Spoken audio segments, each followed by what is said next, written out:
Ambala SC आरक्षित संसदीय क्षेत्र से भाजपा के मौजूदा लोकसभा सांसद रतनलाल कटारिया के 18 मई 2023 को दुर्भाग्यपूर्ण निधन के कारण इस सीट पर आगामी 6 माह में उपचुनाव हो सकता है।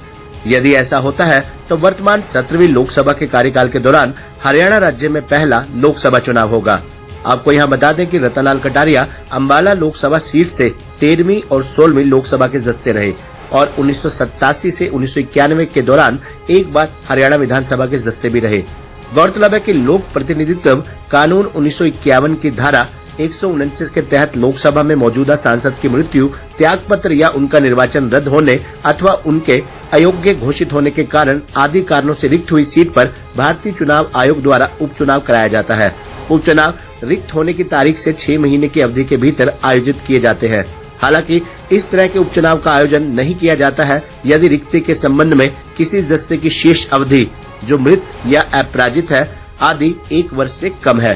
क्योंकि वर्तमान 17वीं लोकसभा का कार्यकाल 16 जून 2024 तक है, इसलिए दिवंगत भाजपा सांसद रतनलाल कटारिया का वर्तमान सदन में शेष कार्यकाल मृत्यु की तिथि से गणना के अनुसार लगभग 13 महीने का रहा होगा, जो 1 वर्ष से अधिक है। इसलिए अंबाला में अगले 6 महीनों में उपचुनाव आयोजित किया जा सकता है। ऐसे में अब अंबाला लोकसभा उपचुनाव होने की स्थिति में भाजपा की ओर से कौन उम्मीदवार होगा, इस बात को लेकर राजनीतिक गलियारों में चर्चा होने लगी है। इन चर्चाओं में प्रमुख नाम रतनलाल कटारिया की धर्मपत्नी बंतो कटारिया का है।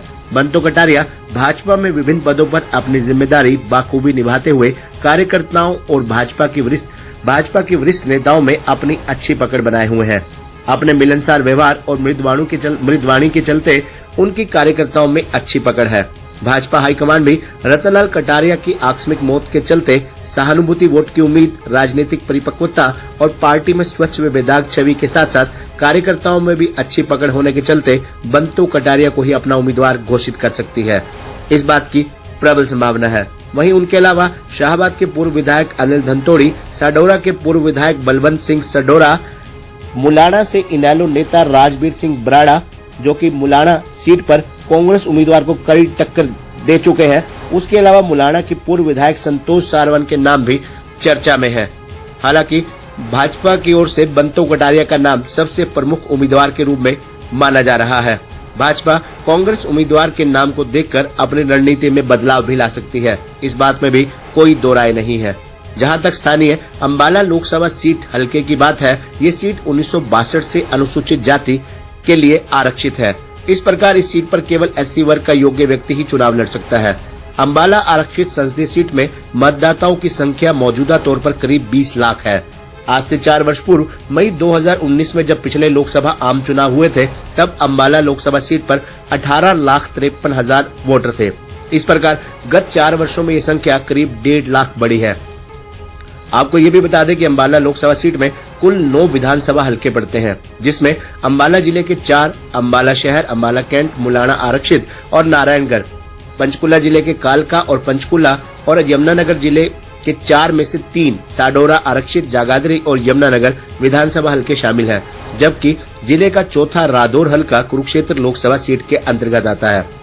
भारतीय चुनाव आयोग के निर्देशानुसार हरियाणा के मुख्य चुनाव अधिकारी द्वारा प्रदेश के सभी 22 जिलों में कुल रजिस्टर्ड मतदाताओं की ताजा संख्या को इस वर्ष 1 जनवरी 2023 की योग्यता तिथि के आधार पर अपडेट किया गया था, जिसके अनुसार अंबाला जिले के मौजूदा 4 विधानसभा हलकों में सबसे अधिक मतदाता संख्या अंबाला शहर विधानसभा हलके में अर्थात 2,64,120 है। हालांकि गत वर्ष ये संख्या 2,67,917 थी। इस प्रकार गत वर्ष 1 वर्ष में अंबाला शहर विधानसभा हलके के मतदाताओं की संख्या 3,797 घट गई है। अंबाला कैंट विधानसभा सीट पर मतदाताओं की संख्या अब 2,08,099 है, जबकि नारायणगढ़ हलके में 1,97,011 मतदाता है। वहीं मुलाना आरक्षित क्षेत्र में ताजा आंकड़ों अनुसार 2,31,236 मतदाता है। यहाँ आपको ये भी बता दें कि दिसंबर 2021 में देश की संसद द्वारा निर्वाचन विधि कानून 2021 पारित किया गया था, जिसे 29 दिसंबर 2021 को भारत के तत्कालीन राष्ट्रपति की स्वीकृति प्राप्त हुई थी। उक्त संशोधन कानून को 1 अगस्त 2022 से लागू किया गया था। इसके द्वारा लोक प्रतिनिधित्व अधिनियम 1950 में अन्य संशोधनों के साथ ये भी प्रावधान किया गया है कि हर वर्ष केवल 1 जनवरी को ही नहीं बल्कि 1 अप्रैल, 1 जुलाई और 1 अक्टूबर को भी 18 वर्ष की आयु पूरे करने वाले स्थानीय निवासियों का नाम संबंधित क्षेत्र की मतदाता सूचियों में शामिल किया जा सकता है।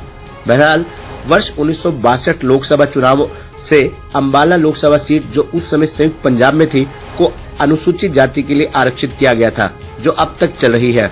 अम्बाला लोकसभा सीट से कांग्रेस के रामप्रकाश और जनसंघ भाजपा से सूरजभान 4-4 बार, कांग्रेस की कुमारी शैलजा 2 बार एवं निवर्तमान भाजपा सांसद रतनलाल कटारिया का तीसरा कार्यकाल था।